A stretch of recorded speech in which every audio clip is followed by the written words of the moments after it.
धनं मत्ते पूतं मत्ते इति बालो विहयति अत्तहि अत्तनो नत्ये कुतो पुत्तं कुतो धनं। हे मनुष्या, ज्याला तू माझा पुत्र माझा पुत्र माझे धन म्हणून समजत आहे, तुझे स्वतःचेच शरीर तुझे नाही तर कुठला पुत्र आणि कुठले धन? या तथागत बुद्धांच्या धम्म पदाने मेरा मेरा क्या करता है, पुत्र मेरा धन मेरा, काहे सोचकर दुःख पाता रे, जब शरीर तक नहीं तेरा। या तथागत बुद्धांच्या धम्मपदाने विश्व शांतीदूत, विश्व वंदनीय, द लाईट ऑफ वर्ल्ड या जगाचा प्रकाश विश्वदीप, महान कारुणिक अरहत सम्यक संबुद्ध देवानं पियदसी धम्मदायाद धम्म चक्रवर्ती महान सम्राट Ashok Maurya, Bodhisattva the symbol of knowledge, खरा देशभक्त बोधिसत्व, जग बदलणारा बाप माणूस डॉक्टर बाबासाहेब आंबेडकर या तीनही महामानवांना तीवार अभिवादन पंचांग प्रणाम करून उपस्थित सर्व श्रद्धाशील संपन्न बौद्ध उपासक उपासिकांना मंगलाची कामना करतो। तसेच नोबेल ट्रूथ या यूट्यूब चॅनलचे सर्व दर्शक उपासक उपासिकांनाही मंगलाची कामना करतो। आज विशेष धम्मदेसना म्हणून महाशिवरात्री किंवा महाशील रात्री म्हणून विशेष धम्मदेसना म्हणून आज या ठिकाणी विशेष इतिहास आपण जाणून घेण्याचा प्रयत्न करणार आहोत। डॉक्टर बाबासाहेब आंबेडकर असं म्हणतात की जो समाज आपला इतिहास विसरतो तो इतिहास निर्माण करू शकत नाही। म्हणून आज विशेष धम्मदेसना म्हणून बौद्ध भिक्खू अरहत महादेव, बौद्ध भिक्खू अरहत महादेव या महास्तवीर बौद्ध भिक्खूंचा जो इतिहास आहे तो इतिहास आपण या ठिकाणी समजून घेण्याचा प्रयत्न करणार आहोत। तर बौद्ध धम्मामध्ये जी तिसरी धम्म संगीती, जी अत्यंत महत्वाची तिसरी बौद्ध धम्म संगीती झाली, ती झाली अशोकाराम महाविहारामध्ये त्यावेळेच्या पाटलीपुत्र पटण्याला। आणि त्या बौद्ध धम्म संगीतीचं आयोजन मथुरा येथील अरहत भिक्खू मोग्गलीपुत्र तिस्स उर्फ उपगुप्त यांनी जी पाटलीपुत्र या ठिकाणी जी तिसरी धम्म संगीतीचं आयोजन केलं होतं, सम्राट अशोक यांच्या खर्चामधून त्या तिसऱ्या धम्म संगीतीचं आयोजन झालं होतं। आणि या तिसऱ्या धम्म संगीतीमधूनच देश विदेशामध्ये बौद्ध भिक्खूंना धम्म प्रचार आणि प्रसार करण्याकरिता पाठवण्यात आलं होतं। ब्रह्मदेशामध्ये स्वर्णभूमी म्हणजे ब्रह्मदेश या ठिकाणी सोन आणि उत्तर या अरहत भिक्खूला पाठवण्यात आलं होतं। महाराष्ट्रामध्ये महाधम्म रक्षित या अरहत भिक्खूला पाठविण्यात आलं होतं। या संपूर्ण जम्बूद्वीपामध्ये, या संपूर्ण भारतामध्ये बौद्ध भिक्खूंना या तिसऱ्या धम्म संगीतीमधून पाठविण्यात आलं होतं। आणि ही तिसऱ्या धम्म संगीतीमधूनच संघमित्रा आणि महामहिंद्राला सुद्धा श्रीलंकेला त्यावेळी पाठवण्यात आलेलं होतं। आणि म्हणून ही जी तिसरी धम्म संगीती आहे ही अत्यंत महत्वाची धम्म संगीती आहे। तो इतिहास आपण बघणार आहोत।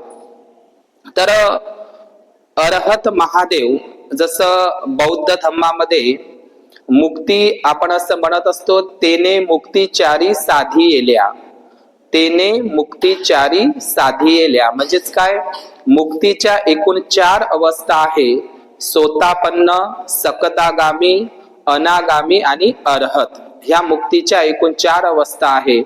तर अरहत महादेव हा जो बौद्ध भिक्खू आहे, मौर्य काळातील हा बौद्ध भिक्खू, त्यांचा इतिहास, त्यांचं ब्राह्मणीकरण, विकृतीकरण, विद्रुपीकरण कसं करण्यात आलं, अरहत महादेव बौद्ध भिक्खूंचं हर हर महादेव मध्ये कसं रूपांतरण झालं तो इतिहास आपण जाणून घेणार आहोत.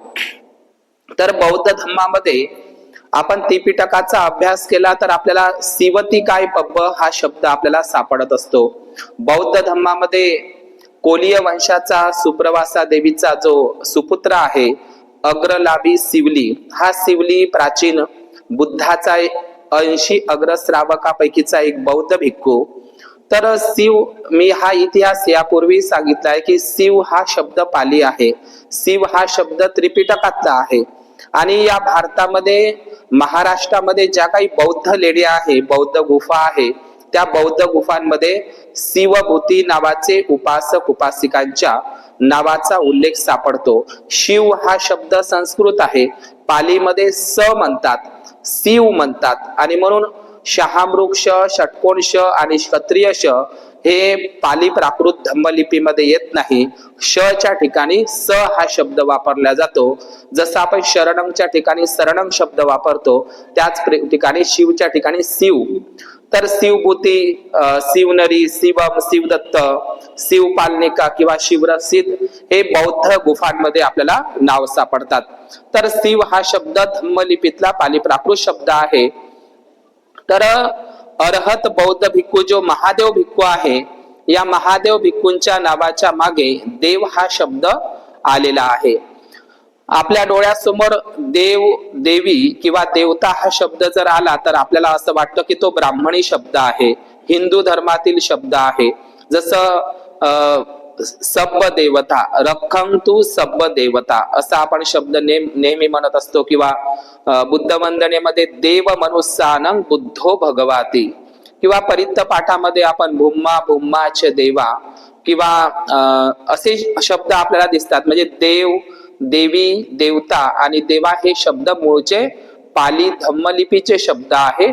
ऍक्च्युली ते पाली शब्द आहे आणि हे पाली शब्दांचं नंतर ब्राह्मणीकरण झालेलं आहे.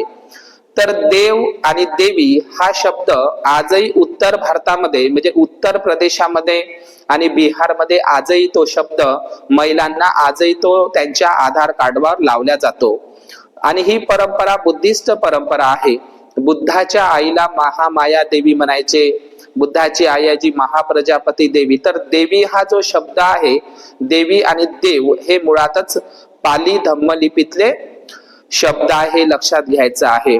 आपण बुद्ध आणि त्याचा धम्म ग्रंथ जर वाचला तर चार प्रकारचे पती पत्नी सांगितलेले आहे. 4 प्रकारचे पती पत्नी. त्याच्यामध्ये आपल्याला विस्तृत पद्धतीनं देव आणि देवी कोणाला म्हणायचं हे आपल्याला त्यामध्ये सुद्धा माहीत पडेल. तर देव आणि देवी कोणाला म्हटलं जातं, तर देव आणि देवी म्हणजे जे भिक्खुनीला पंचशील अष्टशिलाचं पालन करणाऱ्या उपासक उपासिकांना देव किंवा देवी हा शब्द प्रयोजन केला जायचा. आणि म्हणून बुद्धाच्या काळामध्ये जे आपण त्रिपिटकामध्ये जर बघितलं की संतुषिता देवता किंवा 31 प्रकारचे देवता किंवा संतुषिता देवता किंवा तुसिता देवता लोक असा शब्द आलेला आहे. संतुषिता म्हणजे जे तावंतिसा असाही शब्द आलेला आहे. तावंतिसा देवता लोक असा शब्द आपल्याला पाली साहित्यामध्ये त्रिपिटकामध्ये सापडतो. तावंतिसा देवलोकाचं 33 कोटी देवलोकांमध्ये रूपांतरण ब्राह्मणी धर्मामध्ये झालेलं आहे. आपण त्रिपिटकांमध्ये जर बघितलं तर बुद्धांच्या अनेक गाथांमध्ये बुद्धालाच देवाधिदेव सुद्धा म्हटलेलं आहे. आपण बौद्ध साहित्यामध्ये जर सुत्त पिटकामध्ये जर घेतलं तर देव हा शब्द हा कसा मूळचा म्हणजे देव शब्दाची उत्पत्ती कुठून झालेली आहे, देव शब्द कसा पाली प्राकृतचा शब्द आहे हे मी सांगण्याचा या ठिकाणी प्रयत्न करत आहोत. तर सुत्त पिटकामध्ये देवदत्त सुत्त आहे किंवा त्रिपिटकाच मध्ये जातक कथेमध्ये देव धम्म जातक कथा आहे. आपण बौद्ध साहित्यामध्ये जर बघितलं तर देव हा शब्द जे भगवान बुद्धांचा जो वैरी म्हणून ओळखला तो देवदत्त, तर देवदत्ताच्या नावापाशी सुद्धा आपल्याला देवदत्त शब्द आपण पाहत असतो. तर देव हा शब्द मुळातच पाली आहे. जी कोलीय लोकांचं कोलीय जे जनपद होतं, तर या कोलीय जनपदांची जी राजधानी होती ते देवदह नगरी होती. म्हणजे बुद्धाची आई जी आहे महामाया देवी, ही जी आहे तिचं माहेरच होतं देवदह नगरी, आणि ही देवदह नगरी रामग्रामच्या अगदी जवळ होतं. आणि बुद्धाची जी आई आहे, आजही आपण लुंबिनीला गेलं तर ते सम्राट अशोकाने जो स्तंभ उभारलेला आहे लुंबिनीला, त्याला रुक्मिणी देई स्तंभ असं म्हणतात. रुक्मिणी म्हणजे काय तर रुक्मिणी, आणि देई म्हणजे काय तर देवी. तर अशा प्रकारे आपण बोधगयाला या ठिकाणी जर गेलं तर सुजातागड नावाचं, म्हणजे सुजाता जिने सिद्धार्थ गौतमाला खीरदान केली होती, तर या सुजाताचं जे गाव आहे ते निरंजना नदीच्या काठी बोधगयाला बकरोर म्हणून ते गाव आहे. आणि त्या ठिकाणी सुजाताचं जे घर होतं, तर त्या सुजाताचं जे घर आहे त्याला सुजातागड म्हणतात. तिथे सुजाताच्या घराच्या स्मरणार्थ सम्राट अशोकांनी सुजाताच्या घराची आठवण म्हणून तिच्या स्मरणार्थ त्या ठिकाणी महास्तूप उभारलेला होता. तो आपण पाहू शकता, सुजातागड म्हणून तो बोधगयाला दिसतो. तर त्या ठिकाणी एक टेराकोटा शिलालेख सापडलेला आहे. त्याच्यामध्ये देवपाल राजस सुजाता गृह, म्हणजे सुजाता ही देवपाल नावाच्या एका राजाची मुलगी होती, ती यादव कुळातली होती. आणि आपण जे पंचमारे पराजेतवा असं म्हणतो, त्याच्यामध्ये सुद्धा देवपुत्र मार, तिथे देव हा शब्द आलेला आहे. आणि भगवान बुद्धांच्या जे जन्मस्थान आहे, सिद्धार्थ गौतमाचं जे जन्मस्थान आहे किंवा त्यांचं जे पालन पोषण झालेलं आहे, कपिलवस्तू नगरी किंवा गणवरिया म्हणतात. तर या कपिलवस्तूला मौर्य पूर्व काळातील एक शिलालेख प्राप्त झालेला आहे. त्याच्यावर ओम देवपुत्रे विहारे महाकपिल वस्तू भिक्खू संघस दान, म्हणजे देव कोणाला म्हटलं जातं, बौद्ध भिक्खू आणि भिक्खुनींना. आणि जे 10 बौद्ध सम्राट होऊन गेलेले आहे मौर्य राजे, त्याच्यामध्ये सुद्धा देववर्मन मौर्य हा शब्द आलेला आहे. आपल्याला माहित आहे की सम्राट अशोकांना ज्या मुली होत्या, एका मुलीचं नाव होतं संघमित्रा. काय नाव होतं? संघमित्रा. तर संघमित्राला अग्निब्रह्म नावाचा एक जावई होता सम्राट अशोकाचा. संघमित्राचा पती तो अग्निब्रह्म सुद्धा बौद्ध भिक्खू बनत असतो. तर सम्राट अशोकांची आणखी एक मुलगी होती चारुवती. या चारुवतीला सम्राट अशोकांनी त्यावेळेच्या जम्बूद्वीपाचाच, भारताचाच तो भाग होता, नेपाळमध्ये दिलं होतं. आणि चारुवतीच्या पतीचं नाव होतं देवपाल नावाचा राजा. तर हा देवपाल नावाचा जो राजा आहे हा नेपाळचा होता. नेपाळ जम्बूद्वीपाचाच एक भाग होता. आजही सम्राट अशोकांनी नेपाळ या देशामध्ये देवपाटण नावाचं शहर आजही तुम्हाला दिसतं. म्हणजे देवपाटण या शहरामध्येच सम्राट अशोकांनी आपली जी दुसरी मुलगी आहे चारुवती, हिला देवपाल नावाच्या राजाला दिलेलं होतं. आणि अशा प्रकारे देवेंद्र सक्क असेल किंवा देवगण असेल हे शब्द आपला पाली प्राकृत मध्ये दिसत आहे. आपण सम्राट अशोकांचे जे काही 84,000 शिलालेख जर बघितले तर सम्राट अशोकांनी आपल्याच नावाच्या समोर देवानंग पियदस्सी असा विशेषण लावलेला आहे नावाच्या समोर. आपण सरळ सरळ सम्राट अशोकाला सम्राट अशोक म्हणत असतो, पण सम्राट अशोकांनी आपल्या नावाच्या समोर प्रत्येक शिलालेखांमध्ये देवानंग पियदस्सी, देवानंग पिय म्हणजे देवताओं के प्रिय, म्हणजे देवता कोण, भिक्खू भिक्खुनी, पंचशिलाचं पालन करणारा उपासक आणि उपासिका यांना प्रिय असलेला, बौद्ध भिक्खू आणि भिक्खुनींना म्हणजे देव आणि देवींना प्रिय असलेला ज्याचं असलेला सम्राट अशोक. म्हणजे सम्राट अशोक सुद्धा आपल्या नावाच्या समोर देवानंग पियदस्सी असा शब्द प्रयोजन करायचे. देवानंग पियदस्सी हा शब्द केवळ सम्राट अशोकांनीच लावलेला नाही, तर दशरथ मौर्य राजांनी सुद्धा लावलेला आहे. सम्राट हर्षवर्धनाने सुद्धा देवानंग पिय हा शब्द प्रयोजन केलेला आहे. त्याचे शिलालेख प्राप्त झालेले आहे. किंवा मग हर्षवर्धन बौद्ध राजांनी सुद्धा देवानंग पिय हा शब्द आपल्यासाठी प्रयोजन केलेला आहे. गुप्त बौद्ध सम्राट समुद्रगुप्त यांनी सुद्धा आपल्या नावाच्या समोर देवानंग पिय हा शब्द प्रयोजन केलेला आहे. तर बौद्ध भिक्खुनींनाच देव आणि देवी म्हटल्या जात होतं. आपण बुद्धाच्या काळामध्ये राजा प्रसेनजिताची जी पत्नी आहे, महाराणी आहे मल्लिका, तिला मल्लिका देवी किंवा बुद्धाच्या आईला माया देवी असं म्हटलं जातं, महाप्रजापती देवी किंवा अजातशत्रूची आई वैदेही देवी किंवा कोसल राजाच्या आईचं नाव कोसला देवी होतं. तर अशा पद्धतीनं सम्राट अशोकाची जी पत्नी आहे विदिशा देवी, तर तिला महादेवी सुद्धा म्हणायचे आणि विदिशा देवी सुद्धा म्हणायचे. किंवा तिला देवी सुद्धा म्हणायचे. सम्राट अशोकाच्या एकूण 5 राण्या, तिला देवी हे नाव आहे. म्हणजे सम्राट अशोकाची जी पहिली पत्नी आहे देवी, तिला महादेवी सुद्धा म्हणतात, विदिशा देवी सुद्धा म्हणतात. देवी म्हणजे काय, सम्राट अशोकाची जी पहिली पत्नी आहे संघमित्रा आणि महामहिंद्राची आई, ही मुळातच बौद्ध उपासिका होती आणि शाक्य कुमारी होती.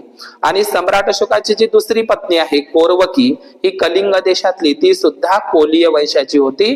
आणि कोरवकी देवी हा शब्द सुद्धा प्रयागराजच्या स्तंभलेखांवर उल्लेखित आहे. ज्या बौद्ध सम्राटांनी पहिल्यांदा भगवान बुद्धांची मूर्ती निर्माण करून जगभर बुद्धांच्या मूर्तीचं दान केलं, असे जे कुशाण बौद्ध सम्राट कनिष्क राजा, जे कुशाण बौद्ध राजे, तर सम्राट कनिष्कानं आपल्या नावाच्या समोर त्यांचे शिलालेख प्राप्त झालेले आहे की देव हा शब्द कसा पाली प्राकृतचा शब्द आहे हे मी सांगत आहो. तर जे कुशाण राजे आहे बौद्ध राजे, त्यांनी सुद्धा आपल्या नावाच्या समोर देवपुत्र कनिष्क, देवपुत्र वासुदेव, देवपुत्र हुविष्क आणि देवपुत्र टिकेशहा, देवपुत्र राजुल असे देवपुत्र ही पदवी बौद्ध सम्राटांनी सुद्धा लावलेली आहे. वाराणसीची बोधगया हे तिचं जन्मगाव आहे, शहर आहे. बोधगयावरून तिला वाराणसी सारनाथला देण्यात आलं होतं. म्हणजे सम्राट जयचंद यांची दादी जी गहडवाल वंशाची महाराणी आहे, तर ती सम्राट जयचंदाची दादी म्हणजे कुमारदेवी, या कुमारदेवी महाराणीनं तिथे म्हणजे सारनाथला 9 मजल्याचा धम्मचक्र जीन महाविहार बांधून दिलेला होता. तर तिने सुद्धा आपल्या नावासमोर कुमारदेवी ही बौद्ध महाराणी होती बोधगयेची, तिला वाराणसीला देण्यात आलेलं होतं. तिने सम्राट अशोकाचा जो स्तंभ आहे सारनाथला, त्याच्यावर तिचा शिलालेख आपल्याला सापडतो. आपल्या महाराष्ट्रामध्ये जगप्रसिद्ध चैत्यालय असलेली कार्ला जी बौद्ध लेणी आहे, या कार्ला बौद्ध लेणीमध्ये सुद्धा अनेक बौद्ध उपासक उपासिकांच्या दानदात्यांचं नाव आहे. त्या दानदात्यांच्या नावाच्या मागे देव हा शब्द प्रयोजन झालेला आहे. जसं कार्ला बौद्ध लेणीमध्ये इंद्रदेव हा शब्द आलेला आहे, किंवा महादेवनाक गृहस्थ की माता भाईला का शिलास्तंभ का दान, म्हणजे महादेवनाक का गृहस्थ की माता भाईला का शिलास्तंभ का दान कार्ला बौद्ध गुफा को. तर अशाच प्रकारे बेडसे बौद्ध गुफा आहे. या बेडसे बौद्ध गुफामध्ये सुद्धा अनेक बौद्ध उपासक उपासिका दानदात्यांच्या नावाच्या मागे देव हा शब्द प्रयोजन केलेला आहे. तर बेडसे बौद्ध गुफामध्ये अपदेवनाक महारठ्ठिनी महादेवी म्हणजे महादेवी सामदिनिका महारठ्ठिनी अपदेवनाक हा शब्द, महादेवी आणि अपदेवनाक हा शब्द बेडसे बौद्ध गुफांमध्ये आपल्याला बघायला मिळतो. किंवा बेडसे बौद्ध गुफांमध्ये देवभूतिका दान किंवा अपदेवनाक किंवा मितदेवनाक हे सुद्धा नावं आपल्याला बेडसे बौद्ध गुफांमध्ये सापडतात. कान्हेरीच्या ज्या बौद्ध गुफा आहे मुंबईच्या, तेथे सुद्धा संघ देवतिका किंवा पितलखोराची बौद्ध गुफा आहे पितलखोरा, इथे सुद्धा मित्रदेव हा बौद्ध उपासकाचं नाव त्या ठिकाणी दानदात्याचं नाव आलेलं आहे. किंवा भाजे बौद्ध लेणी जिथे अलीकडे शिवलिंग स्थापन करण्यात आलेलं आहे, तर या भाजे बौद्ध गुफामध्ये सुद्धा संघदेव नावाच्या उपासकाने या भाजे बौद्ध गुफाला दान दिलेलं आहे. जे पश्चिम बंगाल आणि बिहार झारखंड प्रांतामधील जे पाल बौद्ध राजे होऊन गेले, ज्याचा संस्थापक गोपाल राजा होता, तर हे पाल बौद्ध राजे सम्राट सुद्धा, त्याच्यामध्ये सुद्धा देवपाल नावाचा एक पाल बौद्ध राजा होता. किंवा देवसेन देवरक्षित नावाचे भिक्खू सुद्धा उपासक उपासिकांचे नाव सुद्धा आपल्याला आठवतात. माळवा प्रांतामध्ये देवगुप्त नावाचा एक बौद्ध राजा किंवा काश्मीरमध्ये हर्षदेव नावाचा बौद्ध राजा. आजही छत्तीसगड जिल्ह्यामध्ये भोंगापाल नावाचं ठिकाण आहे बस्तर जिल्ह्यामध्ये, तिथे बुद्धाच्या मूर्तीला बडादेव किंवा बुड्ढादेव म्हणून समजलं जातं. बुड्ढादेव म्हणजे बडादेव हे बुद्धालाच एक प्रयोजन आहे. तर वाकाटकांच्या काळामध्ये जे वाकाटक नागवंशी राजे होते, ज्याची राजधानी पवनार प्रवरपूर होती वर्धा जिल्ह्यातील, तर हे वाकाटक नागराजे होते. तर हे वाकाटक नागराजे यांनी सुद्धा बौद्ध लेण्या महाराष्ट्रामध्ये खोदलेल्या आहे. तर जी अजिंठाची 16 नंबरची जी बौद्ध गुफा आहे, अजिंठा येथील 16 नंबरची बौद्ध गुफा, तर ही 16 नंबरच्या बौद्ध गुफांमध्ये जो हरिसेन वाकाटक बौद्ध राजा नागराजा हरिसेन याचा महामंत्री वराहदेव नावाच्या महामंत्र्यानं ही 16 नंबरची अजंठा बौद्ध गुफा त्याचं खोदकाम केलेलं आहे असा पाली प्राकृतमध्ये धम्मलिपीमध्ये शब्द आपल्याला 16 नंबरच्या अजंठा बौद्ध गुफांमध्ये किंवा अजंठालाच लागून असलेल्या घटोत्कोच बौद्ध गुफा सुद्धा वाकाटक राजा वराहदेव महामंत्री यांनी ते खोदकाम केलेलं आहे. आपण छत्तीसगड जिल्ह्यामध्ये जे सोमवंशी नागराजे आहे ज्यांचे नाव सुद्धा त्यांच्या नावासोबत देव हा शब्द आलेला आहे. रामदेव गुप्त किंवा महाशिव गुप्त किंवा वासटा देवी, महाशिव बालार्जुन हा बौद्ध राजा त्याच्या आईचंच नाव आहे वासटा देवी. किंवा सिरपूर छत्तीसगड मध्ये जे प्राचीन बौद्ध विद्यापीठ महाविहार आहे तिथे सुद्धा तीवर देव नावाचा महाविहार त्या ठिकाणी आहे. त्या महाविहाराचं प्राचीन महाविहार सिरपूरच्या त्या महाविहाराचंच नाव आहे तीवर देव. आपल्याला माहित आहे की सम्राट अशोकाच्या एका मुलाचं नाव हे कोरवकी पासून तो मुलगा जन्माला आला होता. सम्राट अशोकाच्या मुलाला तीवर म्हणायचे. तीवर म्हणजे काय आपण पालीमध्ये म्हणतो बुद्ध धम्म आणि संघ तिवार वंदन म्हणत असतो. तर तीवर देव हे प्राचीन विहार सिरपूरला आपल्याला दिसत.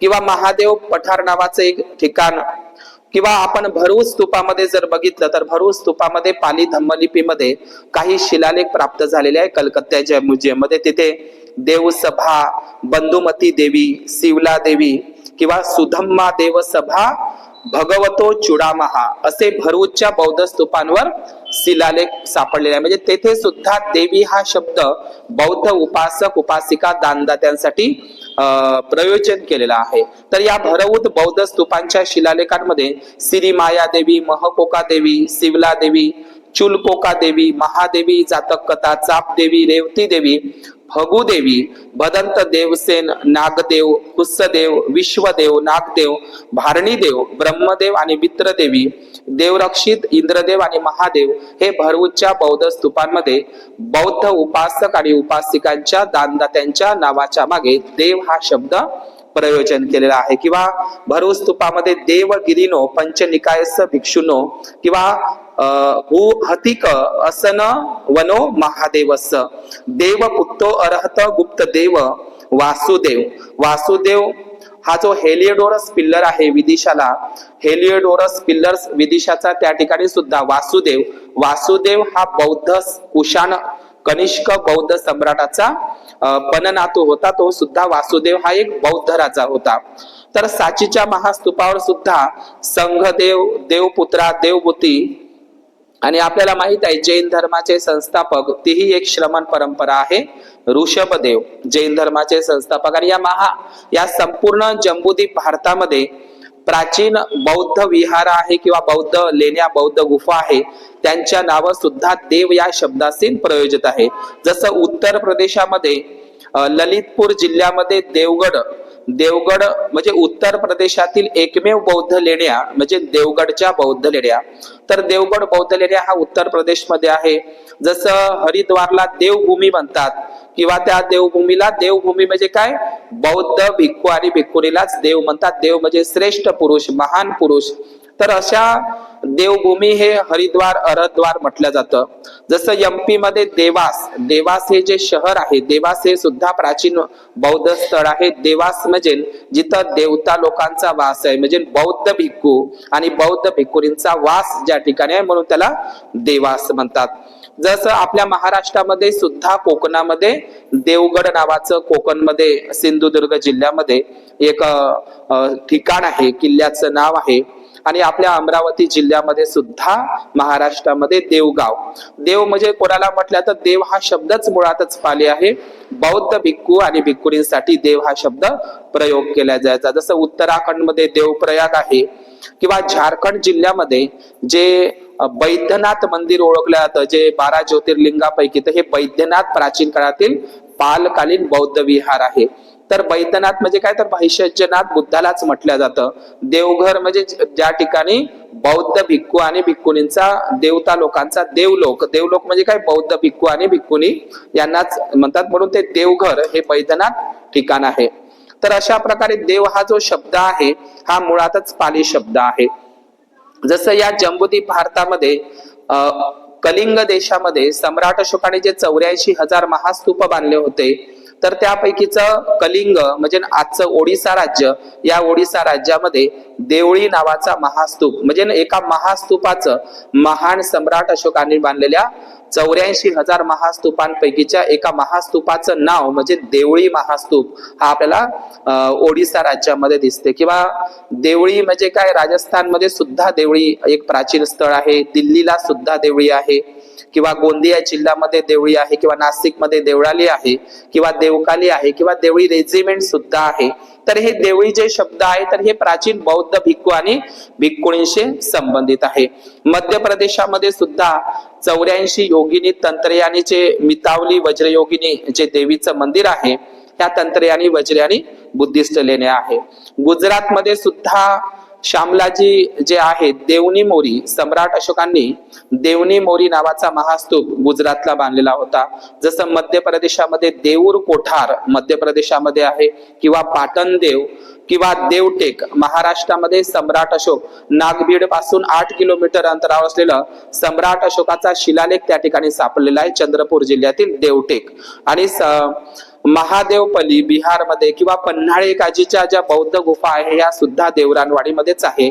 आणि नागवंशी बौद्ध राजे सुद्धा आपल्या नावाच्या मागे किंवा समोर देव हा शब्द प्रयोजन करायचे। जसं नागवंशी बौद्ध राज्य आहे छत्तीसगड मधील तिवर देव, भोरम देव किंवा गोपाल देव किंवा महादेव, हे जे खजुराहोचं महादेव कंदारिया मंदिर आहे हे सुद्धा प्राचीन काळातील बौद्ध आहे।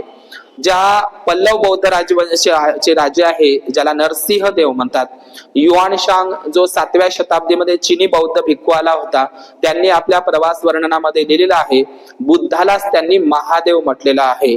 महादेवगिरी मठ, आजही आपण महाबोधी महाविहारापाशी महादेवगिरी मठ बघितला आहे किंवा जगन्नाथ मंदिर बघितलेलं आहे, ते महादेव हा शब्द बुद्धासाठीच प्रयोजन केला जात होता। आणि महादेव नावाचा नंतर मौर्य काळातील बौद्ध भिक्खू सुद्धा होता। तसंच बिहारमध्ये देवरिया नावाचं शहर आहे किंवा देवनागरी नावाची भाषा सुद्धा आहे, किंवा नेपाळमध्ये सिमरानगड या ठिकाणी सुद्धा, किंवा आपण वल्लभी बौद्ध विद्यापीठामध्ये ज्यांनी सुंदर असा बोधिचर्या अवतार हा ग्रंथ, बौद्ध ग्रंथ प्रत्येकाने वाचला पाहिजे। हा बोधिचर्या अवतार नावाचा बौद्ध ग्रंथ आचार्य बौद्ध भंते बौद्ध भिक्खू शांतीदेव हे मूळचे गुजरात मधले होते, वल्लभी विद्यापीठाचे ते कुलगुरू होते, नालंदा प्राचीन विद्यापीठामध्ये सुद्धा ते शिकलेले होते शांतीदेव।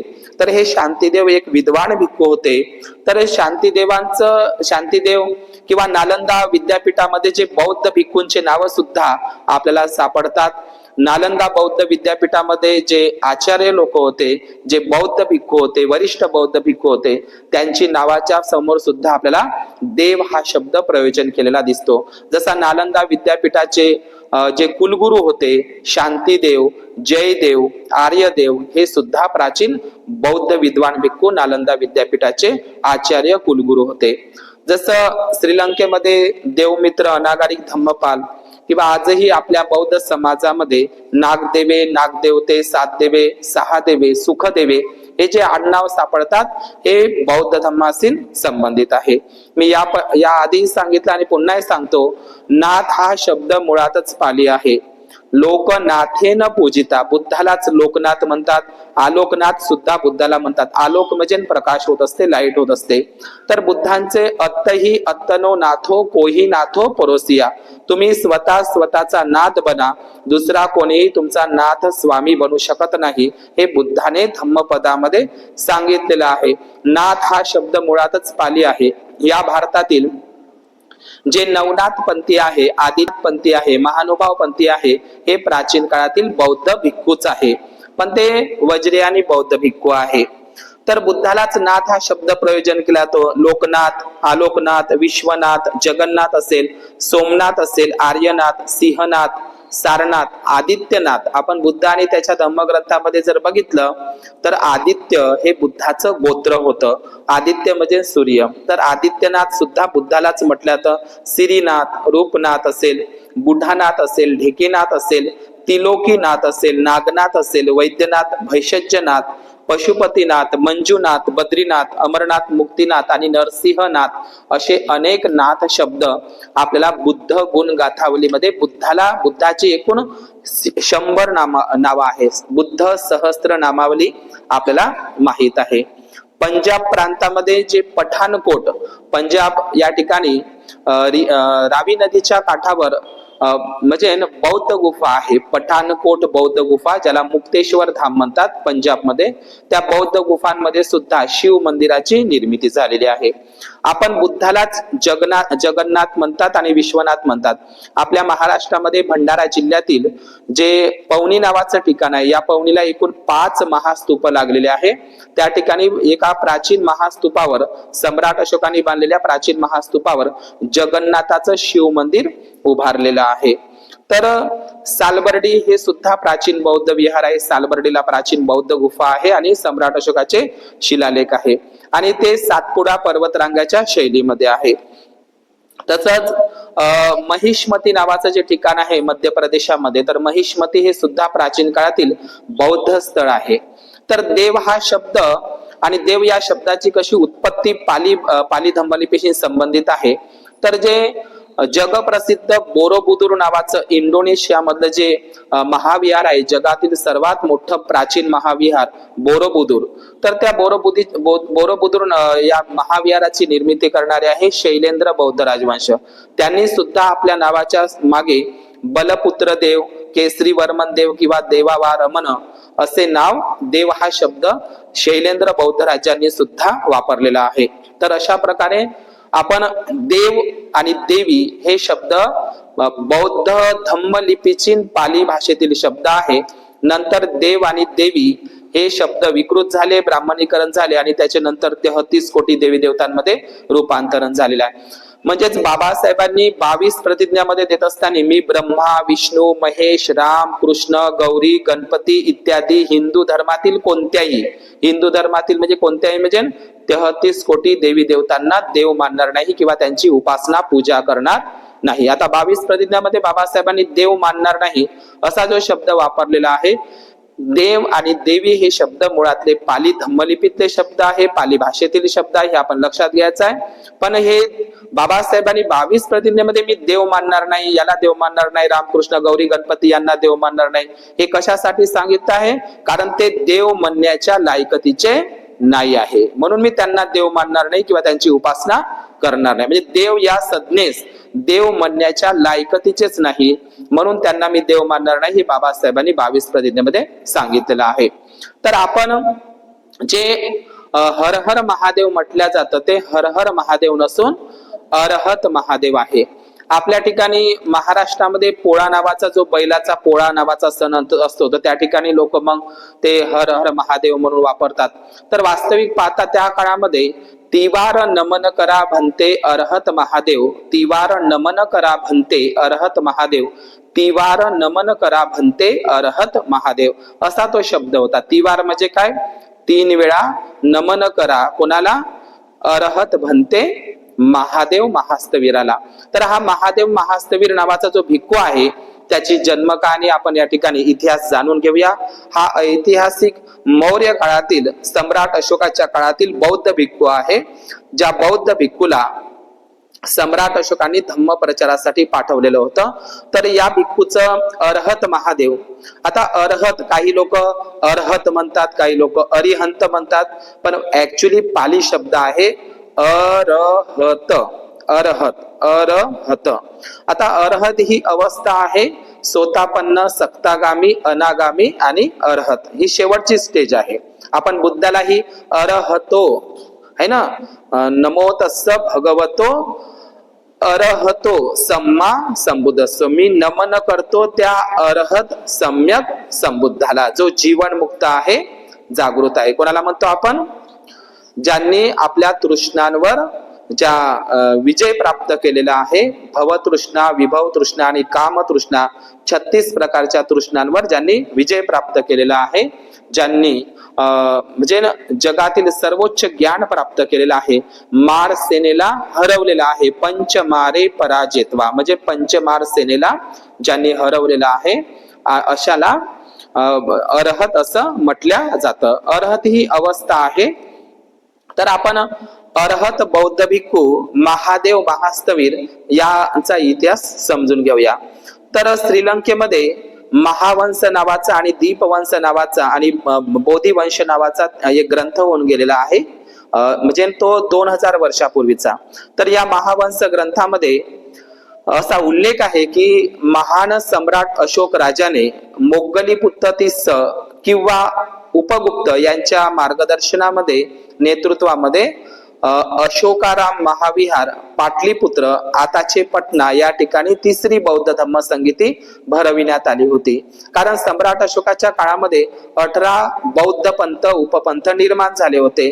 बुद्धाची मूळ वाणी शुद्ध राहावी आणि म्हणून यासाठी ती म्हणजे सम्राट अशोकाला जर सोडलं तर बाकीचे सगळे बौद्ध राज्य हे महायान वज्रयान पंथाचे आहे. केवळ सम्राट अशोकच स्थविरवाद हिनयान परंपरेचे आहे, म्हणजे बुद्धाच्या मूळ शिकवणीशी प्रामाणिक असलेले. इतर जे काही बौद्ध राज्य आपल्याला दिसतात सम्राट अशोकाला सोडून ते सर्वच्या सर्व महायान वज्रयान बौद्ध संप्रदायाशी संबंधित आहे. तर या महावंश ग्रंथामध्ये जी तिसरी धम्मसंगीती भरवली होती, तर या तिसऱ्या धम्मसंगीतीमध्ये ज्या अरहत महादेव नावाच्या भिक्खूला पाठवण्यात आलं होतं, तर या अरहत महादेव महास्तवीर नावाचा बौद्ध भिक्खू यांचा जन्म आजच्या उज्जैनला झाला होता. कुठे? उज्जैन.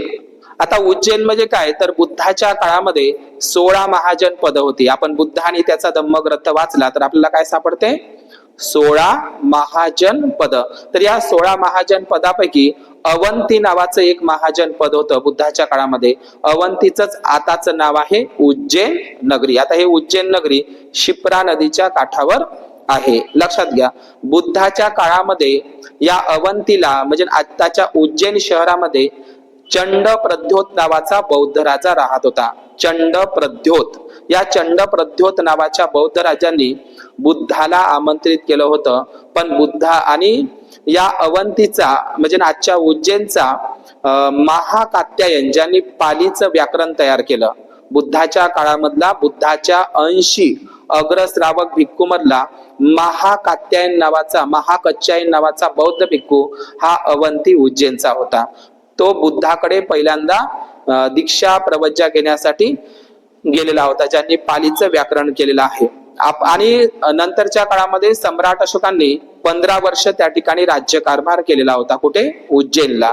आणि या उज्जैनच्या या मध्य प्रदेशाच्या शहरामध्येच नंतर विदिशा देवीचा म्हणजे महादेवीचा मग संबंध आला आणि तिथेच त्यांचं लग्न झालेलं आहे. तुम्ही कधीही गेलं तर त्या ठिकाणी वैश्या टेकरी हे उज्जैनला प्राचीन बौद्ध स्तूप आहे, महास्तूप आहे.